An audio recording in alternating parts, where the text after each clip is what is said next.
বাংলাদেশের একজন জল্লাদ শাহজাহান সাহেব, আমার দেশি মানুষ, গ্রামের বাড়ি নরসিংদীতে। বড় আফসোস লাগে এই জায়গায়, লোকটা জেলখানা থেকে বের হওয়ার পরে লম্বা সময় জেল খাটলো। আফসোস আমাদের, আমরা মনে হয় দাওয়াত দিতে পারি নাই। বিশেষ করে আমি নিজেও দাওয়াত দেওয়া উচিত ছিল আমার জন্য, আমার দেশি মানুষ, কিন্তু এটা অনুভব করি নাই এত তাড়াতাড়ি তিনি চলে যাবেন। সোশ্যাল মিডিয়াতে বের হওয়ার পরে নানা কর্মে সে সরব ছিল, আমরা তার দাওয়াত পৌঁছে দিতে পারি নাই তার কাছে। এই লোকটা যদি বের হওয়ার পরে দিনের কাজ করত, তাবলীগের মেহনতে বের হতো, এই লোকটা যদি তার শেষ সময়টা অন্তত দিনের জন্য একটু সময় দিয়ে যেত, তার চেহারার ভিতরে, আখলাকের ভিতরে একটা পরিবর্তন আসতো। আজকে মরে যাওয়ার পরে মানুষ তাকে স্মরণীয়ভাবে স্মরণ করত, ঠিক কিনা বলে? মানুষের কাছে স্মরণীয় হওয়ার জন্যে দুনিয়ার জীবনটাকে একটু একটু করে চিন্তা করেন, কি রেখে যাচ্ছেন আপনি জীবনে। এই দুনিয়ার জীবনে আপনি অনেক কিছু রেখে গেলেন, আখলাক আপনি রেখে যেতে পারেন নাই। পরিশেষে মানুষ আপনার কবরের সামনে দিয়ে যাবে আর আফসোস করবে, আহারে লোকটা কত খারাপ ছিল, কত বদমাইশ ছিল, নির্লজ্জ বেহায়া ছিল। আপনার জন্য মানুষ দোয়া করবে না। জীবনটাকে গঠন করেন ইবাদতের মধ্য দিয়ে। আমরা সবাই দুনিয়া থেকে চলে যাব, এই যাওয়ার আগে এই সময়টাকে ইবাদতের মধ্যে কাটান। আখিরুজ জামান, শেষ জামানার এই সময় মানুষের ভিতরে যখন কুরুচি বেড়ে যাবে, মানুষের মধ্যে যখন ইবাদতের মানসিকতা কমে যাবে, শিক্ষাঙ্গন যখন শিক্ষাহীন হয়ে পড়বে, প্রত্যেকটা জায়গায় যখন আপনি নৈতিকতার অভাব দেখবেন, দুর্নীতি দেখবেন, এই সময়টা বড় ভয়াবহ কাটবে। এই সময়ের ভিতরে ঈমান রাখা এত কঠিন হবে, আগুন হাতের ভিতরে রাখা যত কঠিন হবে, এর চেয়ে বেশি ঈমান রাখা কঠিন হবে। আল্লাহর হাবিব বললেন, খামসুন, এই সময়ে যারা ঈমান নিয়ে থাকবে 50 জনের সমান মর্যাদা আল্লাহ তাআলা দান করে দেবে। সুবহানাল্লাহ। সাহাবায়ে কেরাম প্রশ্ন করলেন, খামসুনা মিনহুম, 50 জন কি তাদের 50 জনের সমান? আল্লাহ রাসূল বললেন, না, তাদের 50 জন নয়, তোমাদের 50 জন সাহাবীর যে মর্যাদা, যে সম্মান আল্লাহ তাআলা দিয়েছেন, আখিরুজ জামানে ঈমান নিয়ে যারা থাকবে আল্লাহ পাক 50 জন সাহাবীর মর্যাদা দান করে দিবে। সুবহানাল্লাহ। স্বাভাবিক কথা না, সাধারণ কথা নয়।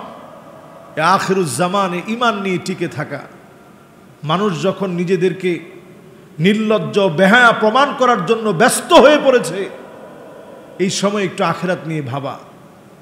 আপনার বয়স হয়ে গিয়েছে, আপনি আখিরাত নিয়ে ভাবেন।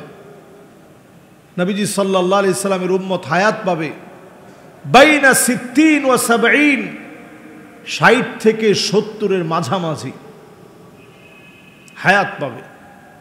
60-70 বছরের হায়াত ফুরিয়ে যাবে হঠাৎ করে, আপনি টেরও পাবেন না। এর অতিরিক্ত যারা হায়াত পায়, আল্লাহ তাআলা আপনাকে বোনাস দিলেন। এই অল্প সময়ের হায়াত, এই হায়াতের প্রত্যেকটা বিষয় আপনাকে জবাবদিহিতার সম্মুখীন হতে হবে। লাতুসআলুন্না ইয়াউমাইযিন আনিন নাঈম, যত নিয়ামত আপনি পেয়েছেন সব নিয়ামতের ব্যাপারে জিজ্ঞাসিত হতে হবে। অধিক পরিমাণ মোবাইল দেখে যদি আপনি আপনার চোখকে নষ্ট করেন, এই চোখের ব্যাপারে আল্লাহর আদালতে জবাব দেওয়া লাগবে। আপনি মনে করেন না যে চোখের জবাব আল্লাহ নেবে না।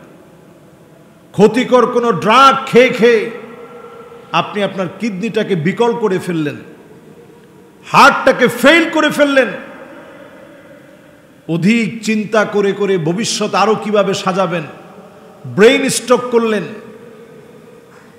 নির্দিষ্ট সময় না ঘুমিয়ে সারা রাত জেগে থাকলেন, সকাল হলে আপনি ঘুমালেন, এরকম অভ্যাস করে করে আপনি আপনার শরীরটাকে নষ্ট করলেন। এরকম যারা করবেন আল্লাহর আদালতে জিজ্ঞাসিত হতে হবে। এই সব দিয়েছেন কে? সুস্থ সুন্দরভাবে আপনাকে আল্লাহ তাআলা বানিয়েছেন। এই সব ব্যাপারে আল্লাহর কাছে জিজ্ঞাসিত হতে হবে।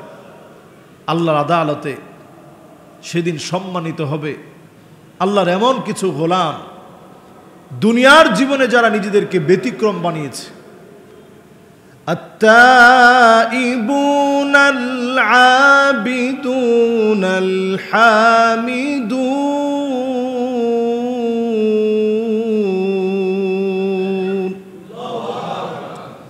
আস-সাইহুনার রাকিউনাস সাজিদুন الآمرون بالمعروف والناهون عن المنكر والحافظون لحدود الله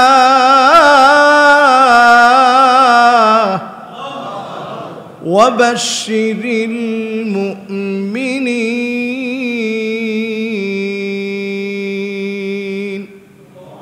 শুভ সংবাদ পাবে আল্লাহর পক্ষ থেকে কারা? আল্লাহ রাব্বুল আলামিন বলছেন, এক নম্বরে যারা তাওবা করবে, আজকে থেকে তাওবার আমল প্রতিনিয়ত নিজের ভিতরে জারি রাখেন। সারা দিন না পারলেও ঘুম আসতেছে না, একটু একটু করে পড়তে থাকেন আস্তাগফিরুল্লাহ আস্তাগফিরুল্লাহ আস্তাগফিরুল্লাহ পড়তে থাকেন। আবিদুন, নিজেদেরকে ইবাদত গুজার বানান। শুধুমাত্র নামাজ, রোজা, হজ, যাকাত ইবাদত নয়, ইবাদত অনেক বড়। আপনি যেই কাজটা করবেন আল্লাহ সন্তুষ্টির জন্য করেন। রাস্তা থেকে একটা কষ্টদায়ক বস্তু সরিয়ে দেন, ইমাতাতুল আযা আনিত তরিক, এটা শুধু ইবাদত না, বড় মাপের ইবাদত আপনি করলেন। সুবহানাল্লাহ বিহামদিহি। এরকম আপনি ইবাদতগুলা করেন। এরপর আপনার আমার কাজ হচ্ছে আল্লাহর জন্য প্রশংসাকারী হন। ফিস সাররাই ওয়াদ দাররা, সুখে আর দুঃখে, কষ্টে আর আনন্দে আল্লাহ রাব্বুল আলামিনের জন্য প্রশংসাকারী হন। সুখে দুঃখে যদি প্রশংসা করতে শিখেন, আল্লাহর জান্নাতের অন্য কোনো কাতারে নয়, 120 কাতারের ভিতরে জান্নাতের প্রথম কাতারের মেহমান আল্লাহ আপনাকে বানায় দিবে। সুবহানাল্লাহ। এরপর আপনার আমার আমল হচ্ছে আস-সাইহুন, রোজা রাখবেন। আল্লাহর জন্য রোজা রাখা শিখেন। এই যে এখন যে সময়টাতে আমরা আছি, সোমবার বৃহস্পতিবারে রোজা রাখার চেষ্টা করেন। আরবি মাসসমূহের মধ্য থেকে প্রত্যেক মাসে 13, 14, 15তে রোজা রাখার চেষ্টা করেন। এরপর আপনার আমার আমল হচ্ছে আর রাকিউনা সাজিদুন, রুকুকারী হন, সেজদা অবনত হন।